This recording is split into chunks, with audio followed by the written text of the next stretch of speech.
Greg Wright, the creator of Monstrous. How you doing, Greg? Pretty good, pretty good. I have a completely blank wall behind me. Yeah, me too. So, tell us what was the inspiration for Monstrous? well, Monstrous is it's a lot of different things all at once. It is one of those things that I've always been a huge fan of the Universal Studios monster movies. Mm-hmm. I've always liked the Hammer Studios monster movies, so it's that kind of classic throwback, but it's got like weird little twists. Occasionally I'll work in some folklore like Baba Yaga, or I'm actually working on one right now where I'm working in some Grimm's fairy tales. So it's kind of like for the people who are not familiar with it, it's a bit like the League of Extraordinary Gentlemen, Yeah. where all these different sorts of characters that don't normally belong in the same world kind of get together. So, Frankenstein is there, as well as Dr. Jekyll and Mr. Hyde, and like I said, Baba Yaga's in there. Plus, it's this steampunk universe where there's robots that are all fighting each other. So it's kind of like the Wild West, except instead of cowboys and Indians fighting, it's monsters versus robots. And we've reviewed the first one. I absolutely love it. When is the second one out, or is it coming out? Yeah. Well, see, it's dicey because of the whole lockdown pandemic thing that you might have heard of. Right. I might be saying it wrong. COVID-18, 19. I think Something it's like that. Yeah, That yeah. right. So, there's a lot of stuff that's out, but people are not, they're not really being exposed to it much. So it's all available. You can buy it online from SourcePoint Press. Their website has, at this point, we're now 12 issues in, and but there's new stuff on the way too. There's different volumes, but the good thing about it is that most of the stories are single issue, one shot kinds of things. They link to each other, but people can pretty much buy them and read them in any order. Especially in the volumes, like there are some that are multiple issue stories. Like the second volume is called European Getaway, and it's all one story. But in the single issues, most of them are like I think it was Mad Dash. Dash is one that's it's its own story, like it's a beginning, middle, and end all in one. Is that right? I thought that was the one. I thought, yeah, but it kind of ended off like it could go further, like you could explore. That's what I was wondering about number two. Yes. Oh, yeah. There's like I said, basically any one of them I would love to continue with. I mean, it's sort of like part of me kind of waits for how do people respond to this. Like the Baba Yaga story, it's got art by Staniak, Robert Nugent. Robert Nugent does the colors. Staniak does the colors, and the pencils and inks, and Dave Sharp does the letters. So that was so popular that I'm like, all right, well, we got to do more of this. So now what's coming out it's not out yet, but it's coming out, is a 4-issue arc called Witch Hunt, where she goes on a mission, pitting her against a bunch of witches. So she's a witch and she's hunting other witches, and it's a really cool story. There's ninjas, there's evil nuns running around. It's a lot of fun. So yeah. So can we if I wanted to, could I request it? Excuse me, from my comic book store? Oh, absolutely. Yep. People can order it through their comic book store if you've got comic book shops that are open.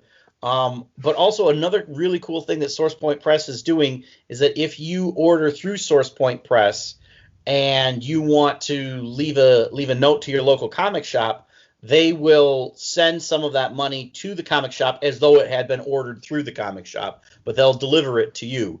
So you can either get it to your comic shop, or that's kind of a nice thing they're doing during this pandemic to kind of help local businesses thrive, even though nobody's really going to the local businesses physically because of coronavirus stuff. All right, I'll put a link to that down in the description. That's pretty cool that they're doing that. Yeah, they're doing some really cool stuff. Like this year they did, instead of a free comic book day, they did free comic book week. They've also got a lot of really cool bundles for their games at Deepwater Games and the comics and graphic novels. Some of my stuff is available in like a reader relief horror bundle, and it bundles it with, I think, Seance Room, Beyond the Demon, the Sea, and The Rot, and it has some Holliston and monstrous stuff that I wrote in there. So yeah, people can get these comics and graphic novels cheaper than they've ever been able to. Right. So So yeah. what are you working on now? You was telling me before we started recording. Mhm. Tell us some of your projects you got going on now. Okay. Well, I'm just going to do a quick little, like I mentioned, Holliston, which is tied in with Adam Green's TV show. That's like a horror comedy. It's like the Big Bang Theory for horror nerds sort of thing. And I also have a series called Wild Bullets. There's a new one coming of that. We've had now a Thanksgiving story and a Christmas story, and the next one's going to be New Year's. So we're going to collect it and call it Homicide for the Holidays. Nice. Wild Bullets is basically like each of the Bullet family takes a turn telling the story, and when they do, a different artist takes over a different style and genre. So there's always these murder mysteries as these dysfunctional pulp adventurers get together at their parents' house and then having to wind up solving some kind of mystery. So I like that. yeah. That's very creative. Oh, thanks. It's a lot of fun. That was the first thing that I had that came out, and I have more Monstrous on the way.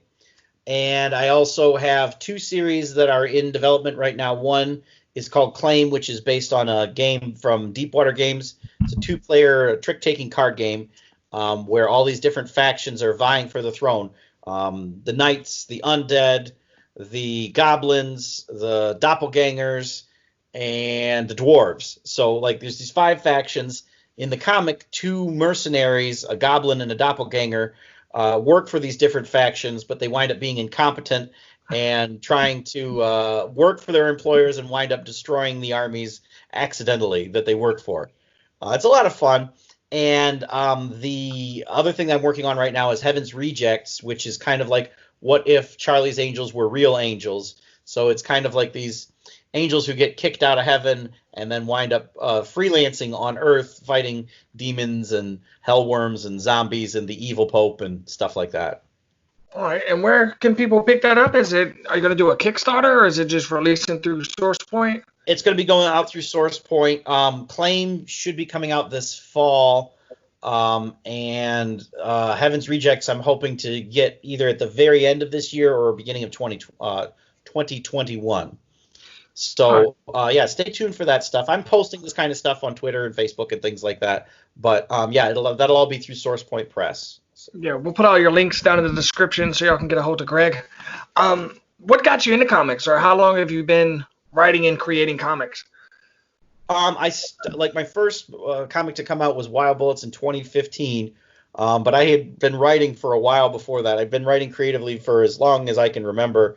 But, short stories, screenplays, novels, all that kind of stuff. Some really terrible poetry that I won't share with anybody, to spare them. But yeah, so but one of the things that, like, this year, the momentum is really hitting its stride, and I've got a lot of new projects in the works.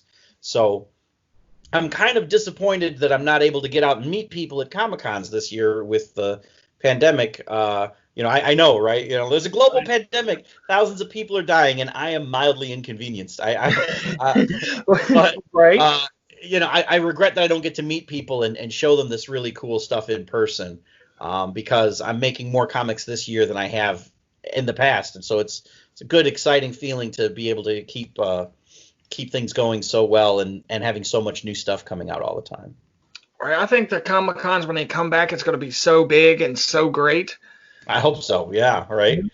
That's the thing, is, like, people are like, oh, is this the end of Comic Cons? Is this the end of comic book culture? It's like, no, people still want this. And, like, on both ends, the producers want to keep producing, the fans want to keep celebrating it and checking it out. And so I think that while we're sort of hunkered in the bunker right now, I think people are going to find new ways of becoming fans, and like you're saying, I hope it comes back bigger than ever. That's my hope. Right? Oh yeah, indie comics is really doing great things now. Mm-hmm. Since everyone's locked down, because Marvel and DC, people tell me that they're not putting out comics, so everybody's switching over to indie.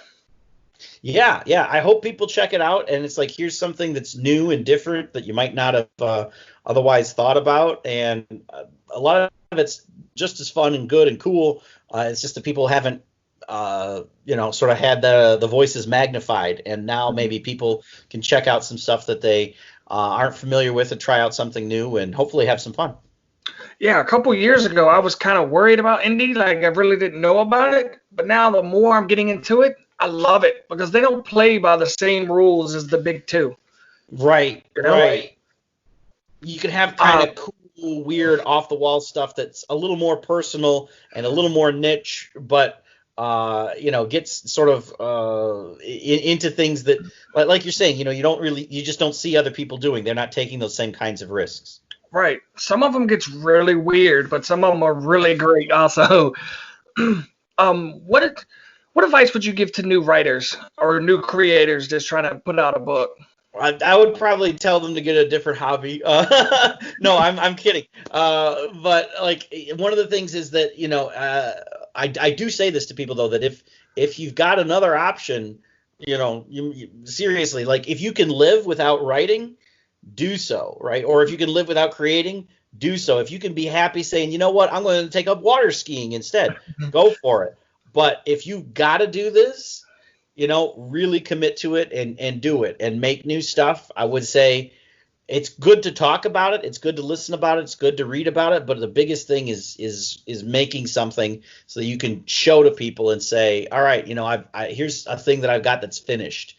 Even if it's just 2 pages, I think that's better to say, like, here's a 2 pages thing that's done as opposed to here's my idea for a 100 volume series where I've created an entire universe. Like, that's cool, but get us a thing that you can put in somebody's hands and say, what do you think?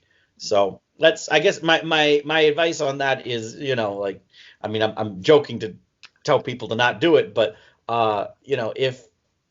if you want to do this, make something happen. There really are fewer barriers than there have ever been for writing comics or writing things in general. Like everybody everywhere is thirsty for content.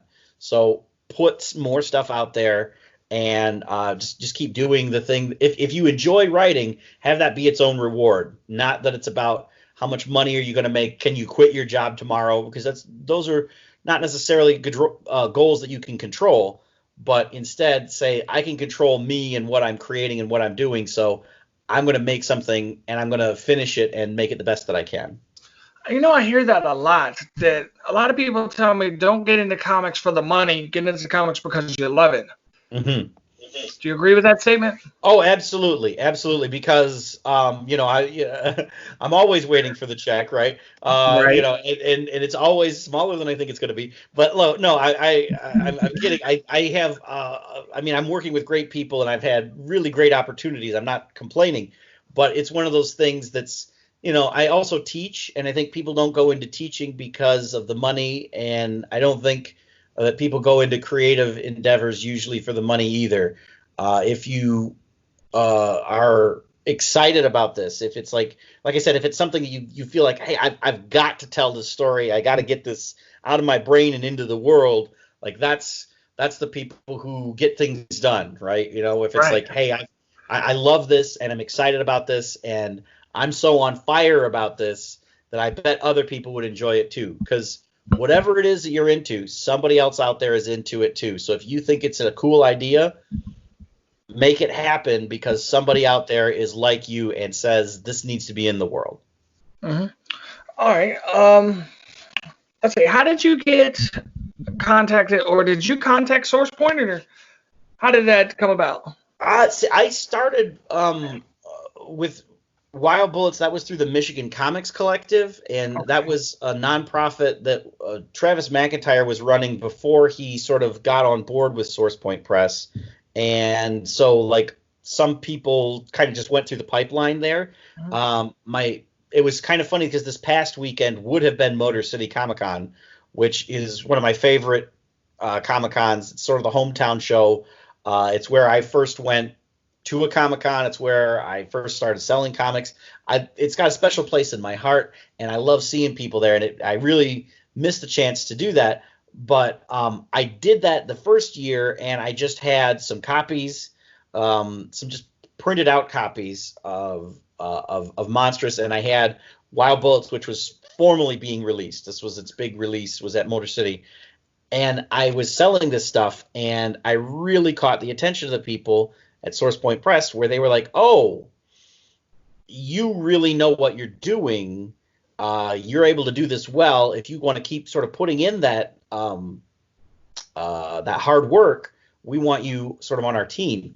And again, I'm not trying to pat myself on the back so hard I break my spine or something, but I love going to Comic-Cons. I love meeting people, and I love being able to sort of show them what I'm working on, and I feel like I do that pretty well. And I think that's another aspect of, if you want to be a writer and you want people to look at your thing, you got to be comfortable showing it to them.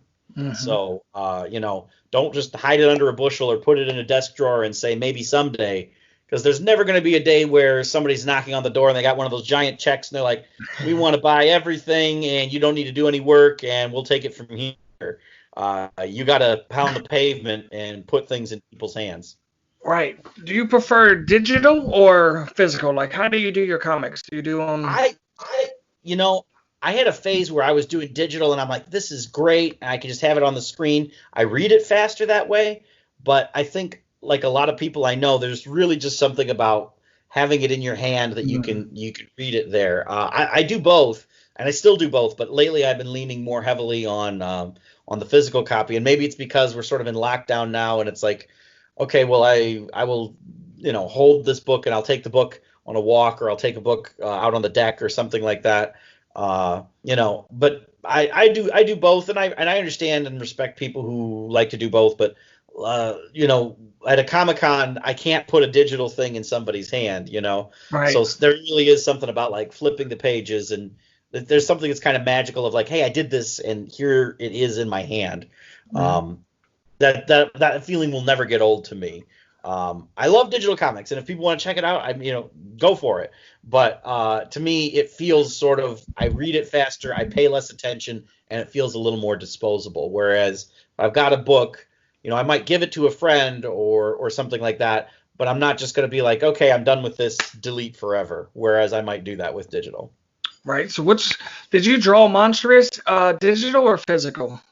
Well, I'm not the artist on monstrous. For the first several, Ken Lemoog was the artist, and then I've worked with different artists on different ones like Shay Han, Steve Shar, Stan Yak, and I've got some new stuff that's coming out as well from Rachel Young, a variety of other people, Gary Sobek, Josh Sobek. But most of them are working digitally now. A couple people I know do the physical media and then they scan it in, and then they will digitally color it or digitally letter it, things like that. The good thing about having a physical copy is that if you do it on paper, then you can sell that too. Right. Which not something I do, but the artists will a lot of times will be like, here's my original pages from, like Steve Shar has sold the original pages from Wild Bullets, and now I feel like a chump because I didn't buy them. I'm like, oh, I love that page, I want that for my own, So I think the good thing about digital is that then you can kind of endlessly tinker with it. So a lot of the artists I know like working in digital because you've kind of got that safety net of I can hit undo on whatever I've got. So. Right. Well, Monstrous was good. I couldn't tell that it was digital or physical. It was perfect. Oh, artwork was amazing. All right. Well, we're gonna wrap it up. Do you have any shout outs or? Yeah. Well, I hope I left out some artists, I'm sure, but yeah. Check us out on SourcePoint Press. You can go to sourcepointpress.com or the Oxeye Media website. They've got games, they've got movies, they've got books, graphic novels, comics, all that kind of stuff. So, please check us out. You can check me out on Facebook, Twitter, that kind of stuff. Maybe someday I'll get Instagram, but I'm not there yet because, look what I'm working with. Right. All right. Well, thank you, Greg. Thank you, Cody. Thanks so much for talking to me. And, and thanks for giving me this opportunity.